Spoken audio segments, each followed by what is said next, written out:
네, 하반기 시장이 본격적으로 시작이 됐습니다. 저희가 마켓10 일부 집중 조명 시간에서 짚어봤을 때에는 이제 앞으로 하반기 시장에는 저점을 점차 높여가는 코스피 흐름이 이어질 것이라는 전망이 나왔었는데 다양한 의견을 한번 들어보도록 하죠. 이트레이드 증권 WM 영업센터 정영훈 차장과 함께하도록 하겠습니다. 안녕하세요. 네, 안녕하세요. 네, 안녕하십니까.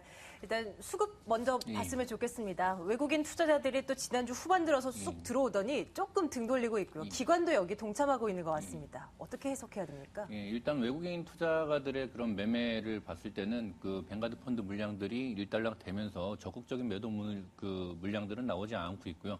아마도 그 프로그램 매매하고 연계된 그런 매매들이 외국인들 쪽에 매물의 주된 거가 되지 않을까라고 예상을 합니다. 그렇기 때문에 프로그램 매물이라고 하는 것들은 국내에 있는 그 선물에 그 베이시스가 양호하게 호전이 된다라고 하게 되면은 이제 또 매수로 바뀔 수 있는 그런 가능성들을 두고 있기 때문에 외국인의 어느 정도 포지션은 지금은 좀 중립적인 그런 포지션이라고 보시면 될 것 같습니다. 그리고 기관 투자가들이 오늘 한 460억 정도 매도를 하고 있는데요. 이것 또한 그 1,800대 아래서 저가로 매수를 했었던 그런 부분들이 좀 차익 실현을 하는 그런 물량들로 나오지 않겠느냐라고 이렇게 예상을 할 수가 있고요. 이런 물량들은 그 가격을 낮춰가면서 매도를 하는 그런 물량들이 아니라 지수가 올라오거나 아니면 종목의 가격이 올라왔을 때 그 상단에다 매물로다가 그 대놨던 그런 물량들이 체결이 되면서 기관 매도 물량으로 잡힐 가능성이 많기 때문에 아마도 1900선 상승시까지 상승을 어쩌면 좀 제한을 할 수 있는 그런 차익 매물로다가 지속적으로 출회가 될 가능성이 많습니다. 그렇기 때문에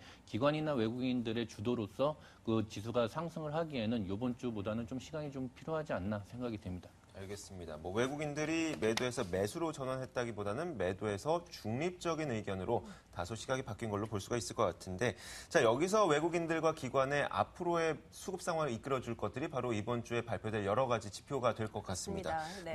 ECB 통화정책회의도 앞두고 있고 삼성전자의 실적도 나오게 될 텐데 과연 이런 것들이 호재가 될 수가 있을까요? 일단은 그 지수를 하락을 시켰었던 가장 큰 원인이 미국에서 시작을 했기 때문에 아마도 미국에서 발표되는 여러 가지 경제 지표들이 국내 증시를 좀 이제 방향성을 잡을 수 있는 가장 중요한 그런 팩터가 되지 않을까 생각이 되고요. 5일날 이제 금요일날로 이제 예정이 돼 있는데요. 발표된 미국의 고용과 제조업 지수가 만약에 이제 나쁘게 나온다라고 하게 되면은 오히려 이제 그 출구 전략들이 그 당겨서 시장이 시행이 되지 않고 좀 이제 미뤄지는 게 아니냐라고 하는 그런 안도감을 가질 수 있는 반면에 경기 둔화에 대한 그런 우려감을 가질 수 있는 좀 이제 어떻게 보면 중립에서 좀 그 악재 비슷한 그런 상황이 될 가능성이 많고요. 그리고 만약에 뚜렷한 경기 회복세가 일어날 경우, 지표가 좋게 나올 경우에는 이전처럼 출구 전략에 대한 그런 우려 때문에 미국 시장에서 차익 매물이 나올 가능성이 많습니다. 그렇기 때문에 미국 시장 지표로 그 예상을 해본다라고 하게 되면은 국내 시장은 그 이번 주 금요일까지 좀 양호한 그런 흐름을 보이다가 미국 시장에 따라서 다음 주에는 한 단계 좀 이제 출렁임이 있을 수 있다라고 생각이 되고 있고요. 그리고 국내 시장에서 가장 중요한 변수로다가는 삼성전자의 실적 발표가 있는데요. 삼성전자가 그 잠정 실적을 발표하기 전까지는 상당히 좋은 흐름을 보이다가 잠정 실적 발표 이후에는 주가가 좀 하락하는 그런 경향들이 있기 때문에 이 또한 그 이번 주 말까지는 괜찮은 흐름을 보이다가 다음 주 초에는 좀 안 좋은 영향을 보일 가능성을 좀 그 예상을 할 수가 있습니다. 그리고 EU에서 하는 통화의 ECB 정책회의도 금리가 동결로 예상이 돼 있는데 유럽 쪽의 문제들은 아마도 당분간은 그렇게 크게 영향을 주지 않는 그런 중립적인 변수로 작용되지 않을까 예상을 하고 있기 때문에 금주에서 가장 중요한 것들은 주 초반이 아니라 주 후반에 몰려 있는 삼성전자 실적이라든지 아니면은 그 미국의 경제 지표에 대한 미국 시장의 반응을 좀 살펴보는 것들이 좋지 않나 생각이 됩니다. 물론 상황을 계속 살펴봐야 되겠지만 그 우리가 생각하고 있는 그런 어떤 지지부진한 장세가 코스피 시장 속에서 연출이 된다면 코스닥 시장 쪽으로 또 매가 쏠리진 않을까 이런 생각도 해보게 되거든요. 오늘 물론 셀트리온이 이렇게 상한가를 기록하고 있기 때문에 1% 넘게 오르는 걸 수도 있겠습니다만 종목별로 보면 또 강하게 오르는 종목들도 많이 보입니다. 코스닥 시장 진단해 주신다면요. 일단 코스피 시장에 비해서 코스닥 시장은 지금 현재 상황으로다가 급한 매물은 좀 없는 상황이고요. 외국인들 조금만 도와준다거나 아니면 기관들이 좀만 도와준다라고 하게 되면은 코스피 시장에 비해서 단기적인 낙폭이 많이 컸었기 때문에 단기적으로 상승을 하는 그런 모멘텀을 받을 수는 있습니다. 그렇지만은 코스닥 시장이 그 코스피 시장하고 별개로 혼자서 그렇게 크게 상승을 하기에는 여러 가지 여건상 상당히 좀 안 좋은 가능성들이 많이 있기 때문에 코스닥 시장이 그 코스피 시장에 비해서 상승이 좀 더 많은 그런 케이스들은 아마도 이번 주에 그 낙폭이 과대했던 그런 부분들을 회복을 하는 그런 과정에서 좀 나타날 수 있는 그런 좀 일시적인 현상이 되지 않을까 생각이 됩니다. 그렇기 때문에 코스닥 시장 역시 그 외국인이나 기관들의 적극적인 매수가 없다라고 하게 되면은 코스피 시장과 마찬가지로 좀 지지부진한 그런 상황들이 이번 주 이후에 진행이 되지 않을까라고 생각을 하고 있습니다. 앞서 말씀해 주셨던 부분이 바로 이번 주 후반에 있을 미국의 고용지표 발표와 삼성전자의 잠정 실적 발표 전까지는 시장이 조금 상승할 수 있겠지만 그 이후에 시장이 출렁거릴 수 있겠다라고 정리를 해 주셨거든요. 자, 그렇다면 이런 상황에서 투자 전략은 어떻게 세우는 것이 좋을까요?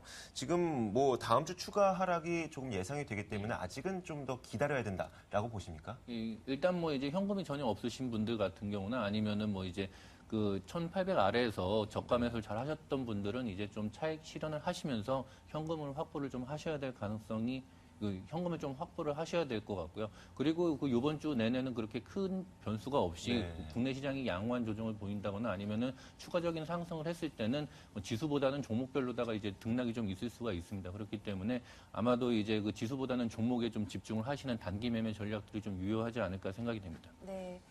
현금을 조금은 늘려놓은 것이 조금은 더 유리하겠지만 그래도 좀 종목에 투자를 하고 싶다 하시는 분들을 위해서 좀 이렇게 길을 제시해 주신다면 어떤 쪽 보고 계십니까? 지금 7월달 되면서 그 증권사들이 6월달까지에 있었던 그런 어떤 뭐 종목들의 실적들을 분석을 하면서 7월달에 신규 리포트들이 많이 나오고 있습니다. 거기서 살펴본다라고 하게 되면은 가장 이제 단기적으로 움직임이 좋을 그런 종목들이나 업종군 같은 경우에는 이익이 훼손이 되지 않았는데 시장 분위기 때문에 단기 낙폭 과대가 됐던 그런 종목들이 있습니다. 대표적으로 IT의 스마트폰 관련주들 같은 것들이 대표적인 예가 될 수가 있겠는데요. 이런 종목들은 추가적인 상승이 여력이 충분하다라고 생각이 되고 있고요. 그리고 또 일부 바이오주들 같은 경우에도 추가적인 그 단기 낙폭 과대에 의한 추가적인 상승이 가능합니다. 그리고 또 하나는 낙폭이 크지 않은 실적 호전 예상 종목들이 있습니다. 그런 것들도 역시 IT 하드웨어라든지 아니면 자동차 부품주들에 좀 숨어 있는데요. 이런 종목들을 매수를 하신다라고 하게 되면은 단기적인 매매 전략으로다가 충분하지 않을까 생각이 됩니다. 네, 알겠습니다. 자, 이 펀더멘털보다 기술적인 대응이 필요한 시기에 과연 화학주는 좀 어떻게 될 것인가라는 궁금증도 있거든요. 물론 화학주는 지금부터 점차 펀더멘털이 조금씩 개선되고 있다라는 의견이 진짜 일각에서 나오는 것뿐이긴 하지만 그래도 낙폭이 과대했기 때문에 좀 기대해 볼 수 있지 않을까라는 생각도 드는데요. 예, 낙폭이 과대했던 그런 측면에서 충분히 이제 기술적인 반등을 기대를 해볼 수가 있지만은 화학주들이나 소재주 같은 경우에는 개인들이 사가지고서 좀 올라갈 수 있는 그런 부분들이 아니라 국내에 있는 기관들이 매수를 하면서 경기의 어떤 그 사이클을 타면서 매수를 하고 그다음에 이익을 실현하는 그런 측면들이 많기 때문에 특히나 그 소재나 화학에 관련된 그런 업종이나 그 종목들을 살펴봤을 때는 외국인 투자가들의 매수보다는 국내 기관 투자가들이 얼마나 적극적으로 매수를 하는지를 꼭 체크를 해보셔야 됩니다. 그렇기 때문에 국내 기관 투자가들 역시 화학주나 소재주들이 상당히 많이 하락을 하고 그다음에 가격적인 메리트가 있다라고 그 판단을 하고 있는 그런 상황들이지만은 지금 현재 가격대에서 그 업황이나 아니면 경기 사이클이 호전이 될 거를 예상을 하고서 적극적인 매매를 하거나 아니면 적극적인 매수를 하기에는 지금은 좀 상당히 좀 애매한 그런 상황들이기 때문에 화학주들에 대한 그런 투자들은 뭐 가격적인 메리트는 있긴 하지만은 나중에 확인을 하고 투자를 한다라고 하게 되면은 지금보다는 좀 우선순위를 좀 늦춰놓는 게 좋지 않을까 생각이 됩니다. 네, 알겠습니다. 자, 지금까지 이트레이드 증권 WM 영업센터 정영훈 차장과 함께 했습니다. 감사합니다. 고맙습니다.